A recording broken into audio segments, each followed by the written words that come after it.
As you guys know, your boy gets a lot of anxiety. You know who else gets a lot of anxiety? Oh, great. Right when I was doing my intro. Wait, damn it. What did I say? Oh, yeah. As you guys know, your boy gets anxiety. You know who else gets anxiety? That's right. Today, we are watching Pedro Pascal is a Ticking Time Bomb by Patrick CC. Camera got some great timing. I hate this camera, bro. I hate the timing he does. Hollywood has decided that their next cultural superstar is Pedro Pascal, as he has been chosen as the leading man in 4 major films per year with no signs of slowing down. And while most actors get roles for, well, incredible acting, Pedro seems to be securing roles for other reasons. The 50-year-old has been labeled as the perfect representation of modern masculinity, having a rugged, sexy exterior, but also a soft, gentle, and kind soul who appreciates women in a way that most other men seemingly can't. Wait, you know what I'm saying? They haven't met me though! They haven't met me! I'm really that man, you know what I'm saying? I treat women respectfully, I drink matcha, I love Labubus, Dubai chocolates, my favorite. You know, I read books every second. You know what I'm saying? Shout out my women. You know what I'm saying? Feminism. And they want to have you introduce yourself. Let's see your nails first. Oh yes, of course. They're very nice. Yeah, they're very beautiful. You're welcome. He has even been labeled the quote daddy of the internet. Where you get your matcha from? A title that he happily accepts. But daddy is a state of mind. You know what I'm saying? Hey, yo. I'm your daddy. Whoa! You are not my daddy. You are not my daddy, Pedro Pascal. Don't you ever say that. Chill out, bro. Chill out. What Pedro on about, bro? That's what I'm saying. He talking about I'm your daddy. Oh, no, you're not. You're not my daddy. Don't you ever say you are. Praised for bravely using his platform to speak on sensitive political issues. I want people to be safe and to be protected. And what's his name? And I want Joaquin very Phoenix, much to live on the right side of history. Pedro Pascal has checked all the boxes to be considered a modern-day Hollywood superstar, but others are not exactly hyped on his dominance. Okay, Pascal, I've seen that he's been, you know, awfully anxious, and, you know, he's been touching a lot of people. But in my opinion, I don't see why. Yes, it's weird, but it's not really our business, you know what I'm saying? And if everybody's okay with it, then we can't really do shit. It's just parasocials at that point. If you're getting mad over Sue Storm or Vanessa Kirby getting touched, that's on you, because she's been touching them up all. And I've never seen people call her out. They just call out Pedro. But I've seen clips where Vanessa Kirby is clearly on that man, you know what I'm saying? So if you're gonna call somebody out, call Vanessa Kirby too, you know what I'm saying? Now me, personally, if I get anxious, I'm holding on to Vanessa Kirby too. I can't lie. That he may just be the newest product of Disney's over-manufactured celebrity machine. Less about talent and more about aligning with their social vision for the future. So what? Is this what you would call a progressive male? Is that what they're saying? And just like every other celebrity that gets this much praise this fast, he feels like a ticking time bomb. And that same level of obsession that boosted him up might also be what eventually destroys him. Pedro Pascal was a failing actor for 20 years, surviving off the royalties from one television episode appearance in 1999. He said, "We're talking about being able to see a doctor, getting sick, having surgery, paying my rent. I had less than $7 in my bank account, and a residual from Buffy the Vampire Slayer showed up and saved." You know what? I did see a documentary about his life. To be honest, he deserves it. You know, if he gets anxious, you gotta let him pipe your wife. That's how it goes, you know what I'm saying? Just gotta let it happen. It's Pedro Pascal, you know what I'm saying? In no seriousness, no. That dude had a crazy life, you know what I'm saying? So, I'm glad he made it big. And to be honest, I can't really hate on him because I do the same thing. If I become a star, you're gonna see me everywhere to a point where you're gonna hate me. You know what I'm saying? I'm taking that advantage. I'm going for it. For 2 decades, he was just another background face, never the star, and definitely not a known name in Hollywood. At 36 years old, Pedro Pascal was living paycheck to paycheck, seriously considering if it was time to give it all up and explore something else. And then he got a role that would drastically change his life. Game of Thrones absolutely dominated TV for almost a decade, and season 4 is where it seriously peaked. You couldn't go to school, your job, or a local bar without someone saying the phrase, "Winter is coming." So when Pedro... Is that what they said season 4 was? Yeah, I never really got into Game of Thrones, to be honest. I did watch this lesbian scene where they were kissing. Outside of that, I never really watched it. got the role of Oberyn the Viper Martell, he knew millions around the world were going to tune in.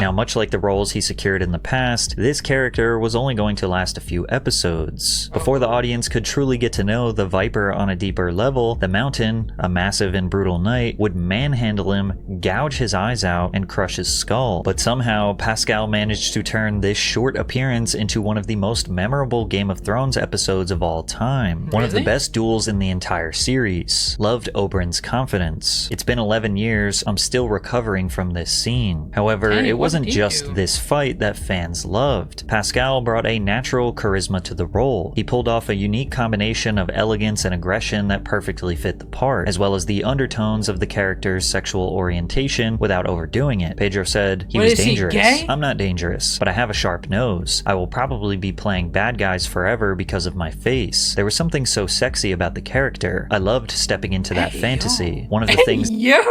Pedro, what are you on? You know what? I'm scared of this. If he gets anxious near me, yo, I take everything back. Pedro, you cannot get anxious around me. You know what I'm saying? Because I have seen videos where he been kissing his male co-stars too. He's not just females. I'm scared. That the creators told me was just by mention of his bisexuality, there was a flamboyance the actors started to attribute to the character in their auditions. That never occurred to me. He seemed so male to me. The fact that he was bisexual had nothing to do with his exterior persona. Pedro was very artistically motivated, which is on par for an actor first breaking into mainstream Hollywood after years of grinding. He was just grateful to be included, letting the work speak for itself. I actually found this old interview clip where he seemingly stopped himself from saying something he might later regret. I would have, if I had to I had a really, really great time playing this character. And because of his professionalism, over the next 3 years, Pascal was getting jobs thrown at him left and right, playing heroes and complicated characters seeking justice by any means necessary. He got the chance to work with Matt Damon in The Great Wall, played the lovable American Secret Service member, Whiskey, in Kingsman: The Golden Circle, and arguably got his second biggest role after GOT, which was starring in the Netflix show Narcos as Javier Peña, a DEA agent hunting for Pablo Escobar. Pedro was quickly becoming a Hollywood favorite, and like most modern Hollywood actors, he ever so slightly began to make casual conversations political. On his Instagram, he posted comics about right-wing extremists, demanded action against firearms in America, and made comments about foreign affairs, such as sharing doodles about how it was a big mistake for Britain to leave the European Union, or when he criticized the actual DEA after playing a role as a DEA agent. You know, it was weird because, like I said, I'm from Chile, and I am a child of socialist political refugees. We are very, very liberal. And I can't seem to shake the feeling amongst the DEA, because, I mean, I don't want to accuse them of being conservative, but...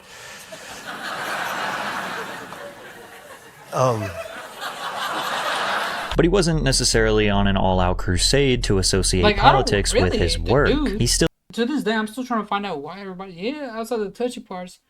But like I said, they don't call out the other co-stars. Then again, there is a video of him with William Dafoe's wife where, he was doing this and William Dafoe was like, But outside of that one, nobody else really seems to have a problem, so. And then again, Hollywood has a lot of, they like to sit on their chair watching their wives, a lot of the time, so who knows, they'll probably pass around. Had a brand to build, and he really started developing a fan base through his interviews, like this one with Chelsea Handler. This interview was supposed to be about him, but fans loved how he sat back and seemingly got more enjoyment out of her discussing her personal projects and crazy stories. So I did one, Chelsea Does Marriage was my first one, which is all about my personal feelings about marriage and exploring with my family. It was very personal. It was like talking to my ex-boyfriends, talking to people who've been married for like 65 years, talking to people who were in 65 days. Yeah, 65 days exactly. For people who are in like a throuple relationship, like two women and a man that operate as a couple. It's called a throuple. That's a thing now. Pascal's body language and soft responses fed into the idea that he was this sensual, calm, and attractive person, and the fans loved it. And that's why I'm about to start doing that shit then, because I look-key am like that. You know what I'm saying? I'm interested in other people's stories. I'm handsome, you know what I'm saying? I'm an actor, you know what I'm saying? I'm very expressive with I'm in touch with my emotions. Like, ladies, hit me up, you know what I'm saying? Voice. When he says, yeah, geez, my ovaries, this man, Yo! this Yo!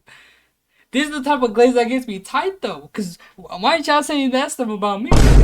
Like, God damn, is what a bro. real man looks like. And this is where the roots of Pascal mania really started to emerge in the press. The media ran with the narrative that he was a new sexual icon, and that he was an example of positive masculinity in a world full of toxic masculinity. He was boasted as what women crave, and his newfound popularity commanded another wave of huge film opportunities, like landing the title role in Disney's The Mandalorian in 2019. That show didn't just pull in Star Wars fans, it brought in over 100 million Disney Plus subscribers and won 14 Emmys across its first 2 seasons. Pedro's quiet, masked performance was suddenly being called iconic. Then came Wonder Woman 1984, the unbearable weight of massive talent alongside Nicolas Cage, and massive buzz around HBO's The Last of Us series. I've only heard, by the way, people watching it for him, not for her. I feel so sorry for her, but goddamn, they should have changed her role. God damn it. That show pulled in over 30 million viewers across platforms in its first few weeks, becoming one of HBO's most successful series debuts since Game of Thrones. It seemed like no matter what type of project Hollywood greenlit, they found a way to slot Pedro in. Big budget superhero movies, moody post-apocalyptic dramas, indie short films, romantic comedies, he was everywhere all at once. The media dubbed it the year of Pedro Pascal. I went to the theater, this man had 3 movies he was in. He had 3 posters in it. Like I said, I can't hate on him, because once I get the chance to be able to be that big Hollywood star,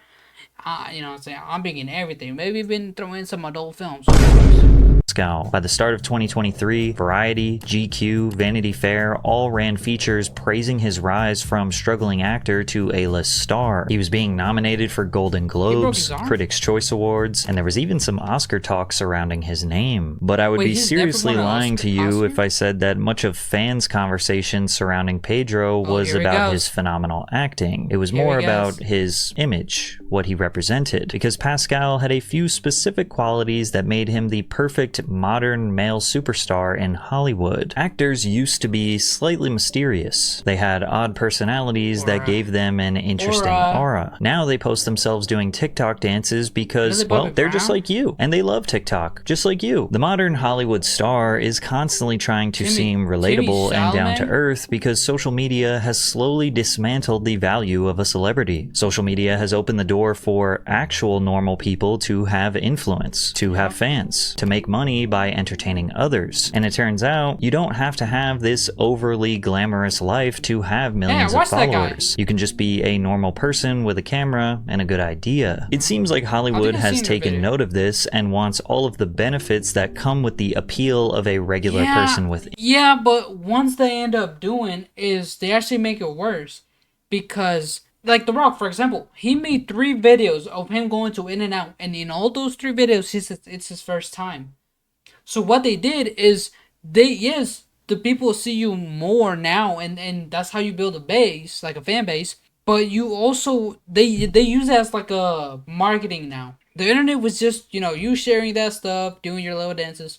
But now it's become sort of corporate that they will try to sell you something in any post, or they'll just think it's like, for like how I see it, is more competitive. So what I mean by more competitive, I mean like they take it more seriously. So even if one comment is something bad about it in one post, let's say for The Rock, they call him out for that, right? He'll make like an apology and he will just try to appeal to the masses. I really don't think that's what you should be doing, you know what I'm saying? That's why it's positives and negatives to celebrities going on the internet. So in my opinion, I'd rather see not too much of my favorite actors, you know what I'm saying? Influence and hope that you ignore their multi-million-dollar homes, exclusive parties, supercars, high fashion, PDF file allegations, and all other lavish. They got a lot of that. all right. That was too much. But it's hard to blame them for doing Timmy this Chalamet. when it clearly works. We've entered a phase in entertainment where an actor's online Zendaya. personality actually generates more interest in their films from fans. A quick search Yeah. of Pedro 'Cause you Pascal build online and you them. will get seemingly endless content Chaotic- that describes him Oh, as a hell chaotic no. ray of sunshine, the funniest man alive, or being a living meme, or Hell restoring their no. faith in men. And because of this, interviews of him almost always have a segment devoted to teasing him in an erotic and awkward way. Like when Pascal was interviewed about his role in Disney's Mandalorian, reading a comment sexualizing his literal knee. Tell us about your slutty little knee. What are you talking about? Oh hell no. What do you mean? And while the whole Hollywood heartthrob thing is See, that's where you lose me. If I get to a point where, will I like it if, what I'm saying? If I got all the ladies that are my fans sexualizing my every move, hell yeah, what I'm saying? Hey, I feel like if he gets to a point where it's like, oh my god, look how he raises his finger. Like, alright, bro, I get it. I rose my finger. Do you really gotta get aroused from that? You know what I'm saying? Now, I'm not complaining again. I'm just calling it out. feeling that it almost seems like he and Hollywood are campaigning to build him up to be something more than he actually he is good at For acting. Pascal, almost every interaction he has feels perfectly manufactured for social media virality. He responds to heartfelt questions with a little stutter, places his head in his hand, and does not break eye contact when yeah, other that's women are bad. telling their stories. Like he's charmed. Nah, I can't do that. If Vanessa Kirby looking at me or any other co-stars or any girl, you know what I'm saying, I get too nervous for that, you know what I'm saying? I gotta hit the low. Actually, no, I've been perfect. I stutter. You know what I'm saying? People, if I ever in an interview, they're gonna love me. Cause guess what? I'm not improvising on. I'm gonna let them ask me exactly there. We're not rehearsing this. We're going straight for it. You know what I'm saying?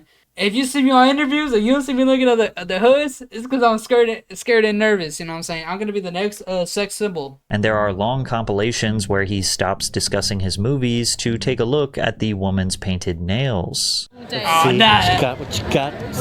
Hey, at this point, you gotta pair him up with the progressive males. Cause why the hell are you doing this? This is too forced now. Come on, like that. There is no way you dead ass care about that shit. Let's be honest. Let's be for real. Cause me personally, I'm not about to take some time of my. Maybe the hoods is beautiful. You know what I'm saying? I'm gonna be like, yeah, look, how your day? So sit down the gram for real though. But we're not going to the nails. You know what I'm saying? I feel like the nails is too forced at this point. You're fitting in with the progressive males. Oh, they're gorgeous and glowy. That's a beautiful. It's like cotton candy with the sparkle. They're gorgeous. Thank you. And I'm going to have you introduce yourself. Let's see your nails first. Oh, yes, of course. They're very like? nice. Yeah, they're very beautiful. You're Thank you. welcome. I appreciate it. Okay, especially food. Anyway. Can I just say one thing? That Yes. your nails, they bring out the color in your eyes. I'm not trying to flirt. See, okay, this is what I mean by the gay method has not been patched. Cause does it really all it take is for me to look at a girl's nails and go, oh my god, you're so beautiful. Yo, that's the gay method. Is it still not patched? I don't know. I might have to tap into the little zesty and see what happens. You know what I'm saying? But you did that on purpose. I didn't did you? that on purpose. It How really did I works. know? It's very, very It's good. because I bought this weird, really amazing metal ring, and It's I a needed to great- find something to It's go a with. great color. That's awesome. Hey, thanks. Thank you so much. And as a fan of your nails, I would like you to show them to me, please. Oh wait! come on, I just please. caught it. What if this man has a nail fetish? Has a finger fetish? I bet you I didn't even know that. What if that man dead ass has like a nail fetish? He can play into it, just like that dude on Instagram Reels. How he be getting away with getting the girls to take off their shoes and socks just to see their feet. I don't know how he does it, but he somehow does it. What if Pedro Pascal got a finger fetish? You know what I'm saying, or a nail fetish? Hey, to each their own. I'm one to appreciate some good nails. Just look at my fiancés. Now those are nice nails. Pedro Pascal would have a stroke if he saw these with the way he is What just the handing out compliments to anyone with a weak-ass paint job. The point is, he might appreciate some good nails, but the way he appreciates them comes across as gay best friend, performative for social media virality. And just for What'd I clarity, say? he is not gay. But Pascal made it clear that he liked the positive attention he was receiving, particularly with being called the daddy of the internet. So what are you? Are you the daddy of the internet? What's internet daddy? Me. Yeah, you are. It got to a point where seemingly every interview he did, they brought up this daddy of the internet thing, and he was embracing it. You know you're the daddy of the internet, right? I call Pedro Pascal a DILF and think he's my cool, slutty father. What the? F- Yep. I am your cool, slutty daddy. He Hell took this no. lie Don't detector say test that with shit, Vanity bro. Fair. He tried to tell them that he didn't see himself as a Hollywood heartthrob, only to be caught in a lie immediately after. Do you think you're a heartthrob? I don't think He's lying. Really? That's right. Yes, I am. Yes, I'm a heartthrob. Am I lying? Hell no. That's the truth. I'm a heartthrob. Is it a lot of pressure being a heartthrob? No. Do you ever look at Instagram accounts devoted to you being a heartthrob when you're feeling down? Yes, I do. And while this could be perceived as something silly, it's hard for him to have humility when he literally spends his time consuming content that is praising him. And since he knows exactly what an people echo chamber. want by studying fan accounts, he seemingly will also clip farm during his interviews. Oh, because he's a he clip knows how farmer. much his fans love their internet daddy. You or this man? Oscar Isaac. I'm a bigger daddy than him. I'm older than him. Although he's a real daddy. He's got kids. Hey, and I don't. yo. But daddy is a Chill state out. of mind. You know what I'm saying? I'm your daddy. It's hard to argue against Pascal leaning into Dude, this image that he I'm not gonna lie. I know I've been, hating and also praising, bro. But I did as feel uncomfortable when he answering those questions. I just got like goosebumps. I did as feel damn uncomfortable.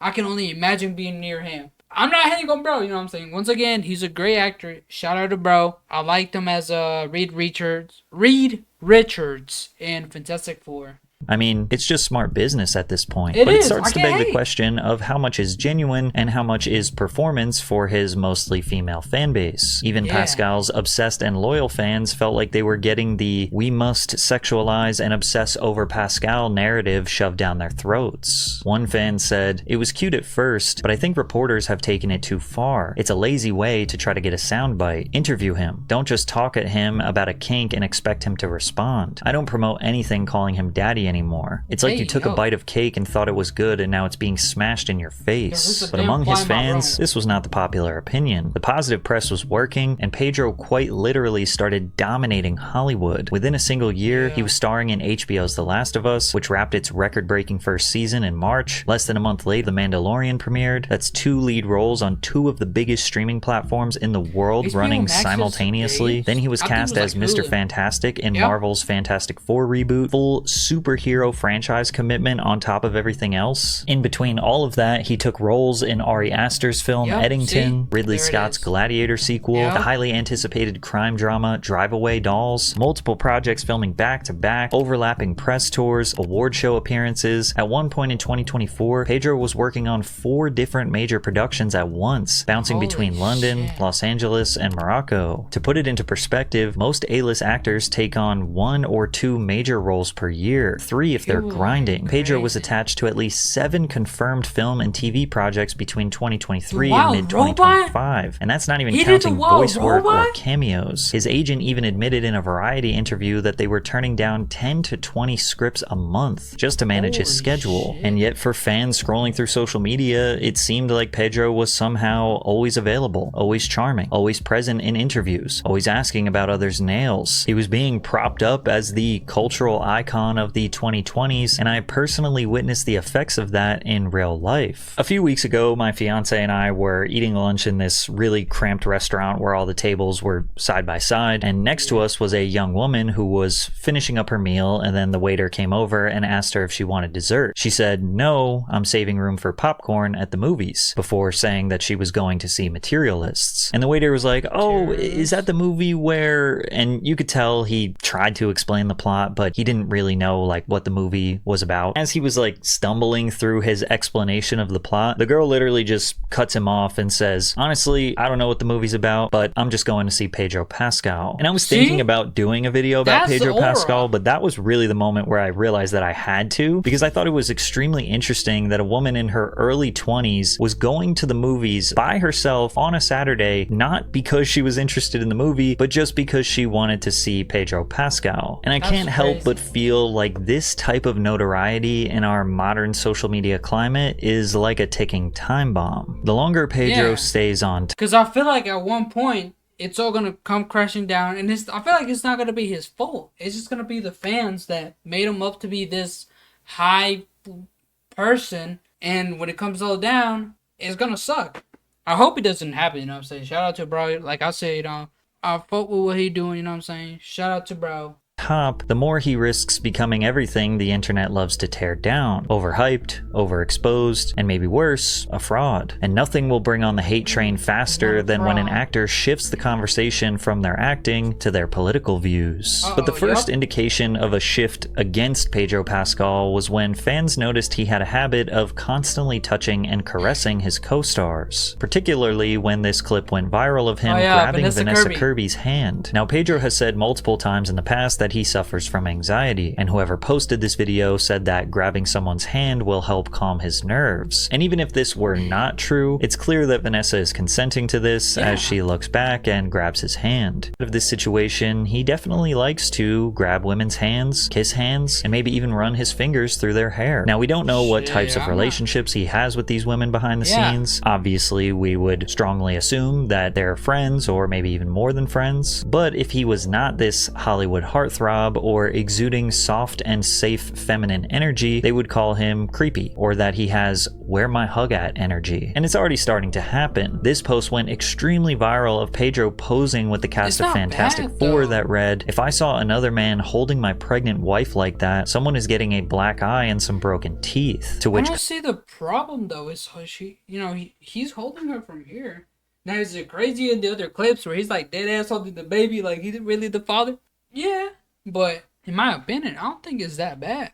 Commenters sarcastically replied, "It's okay, he's gay and has social anxiety. His hand is just above her ass to keep him from having a panic attack. Don't be insensitive." Now, Pedro and Vanessa are married in the film, so perhaps they are being affectionate to help sell the movie. But in real life, they are not together, and Vanessa is having a baby with her current boyfriend. However, Pedro and Vanessa being touchy-feely is not exactly new and have really been doing it for the build-up of this film. But what really set off the Pedro Pascal opposition was after Donald Trump's re-election in 2024. Pedro became more noticeably vocal, posting an underlined quote on Instagram that said, "Anger restores the gift of clarity of vision, which is hard to attain in any other state." And from here, he refused to stay silent anymore, frequently posting about global affairs and gender rights, going as far as attacking his fan base if they disagreed with him. Someone said, "You were my favorite actor. I'm unfollowing you." Oh, BS. hell no. He said, "No," sarcastic. Oh, hell no. He put the little zesty emoji in there too.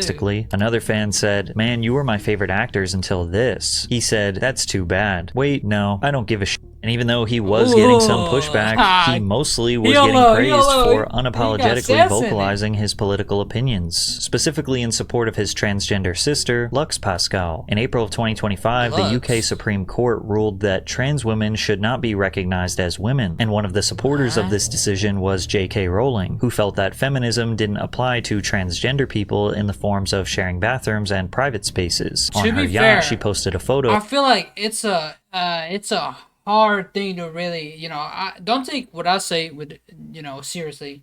I don't know nothing about that. I don't fight for no side. I'm just a dude recording a video talking about Pedro Pascal. But I feel like for the transgender stuff, I feel like I'm not gonna be the one to look inside the gray zone. But like, how do you deal with that? You know what I'm saying? How do you deal with the transgender woman going in the woman's bathroom? Or like, how do you settle that? The same way with the Olympics. Like, can you tell a transgender woman can be in women's sports? Like, how do you, you know? I'm just asking the questions. I'm not the one trying to figure it out. you know what I'm saying? That's all I mean. That's all I'm of doing. her celebrating the outcome. The backlash against J.K. Rowling was enormous, although for some it's unsurprising since she has a history of being extremely controversial. Pascal fired back at her saying, "Awful, disgusting shit is exactly right. Heinous loser behavior." And in a Vanity Fair cover, he doubled down by calling her a bully. The one thing that I would say I agonized over a little bit was just, am I helping? I want to protect the people I love, but it goes beyond that. Bullies make me effing sick. Rowling seemed pretty Yes, me unfazed too. and provided a sarcastic reply to him. "Can't say I feel very shut down, but keep at it, Pedro. God loves a trier." And regardless of a person's political is crazy. affiliation, They were defending your beefing. family from the digital mob is a perfectly normal reaction. But once Pedro started speaking in interviews about his political positions, it started to come across as performative, like when he was See? promoting a movie I was called saying Eddington performative at the mouse. Cannes Film Festival and started discussing the mass deportations in America. I want people to be safe and to be protected, and very much to live on the right side of history. And I'm an immigrant. My parents are refugees from I'm an Chile. immigrant I too. myself was a refugee. We fled a dictatorship, and I was privileged enough to grow up in the U.S. I fled the cartel. And Not really, but and you know, after Mexican. asylum in Denmark, and if it weren't for that, I don't know what would have happened to us. And so I stand by those protections always. I'm too afraid of your question. I hardly remember what it was. To have millions of dollars and be terrified to live in America. Oh, the humanity. It's ironic because the man sitting next to him, Joaquin Phoenix, came from being raised dirt poor in a cult and forced to be a performer on the streets of South America by his irresponsible parents. Pedro comes from an extremely wealthy Chilean family, and this comment isn't totally inaccurate. Pedro's mother was related to the nephew of former Chilean president Salvador Allende. Pedro's parents were supporters of Allende's socialist government, but after the 1973 military coup, they felt they could have a target on their back and moved to America. Pedro wasn't even 1 year old at the time, His so he dad doesn't looked remember just being like a refugee. Pedro's mother, Veronica, was a child psychologist, and his father was a fertility doctor. They lived very comfortable in America. Pedro Pascal does this little like, ooh, he's so baby girl. Ooh, he's so socially anxious. Ooh, he's so darling sort of body language thing. And he carries it with him everywhere he goes. Ladies and gentlemen, I'm not buying it. I think Pedro Pascal has risen quite a bit as far as his heartthrob status to like playing into this like baby girl, meek, Like, socially I get it. sort of lean. And I don't think it's real. And with the negative press slowly beginning to rise, previous fans are now laying out their complaints about this 10-year push for Pascal, refusing the idea that he is a sign of positive masculinity or even a good general example for how someone should behave at 50 years old. Recently, there was a video of him simulating an act at a Last of Us rap party, I think it was, and it was caught on camera.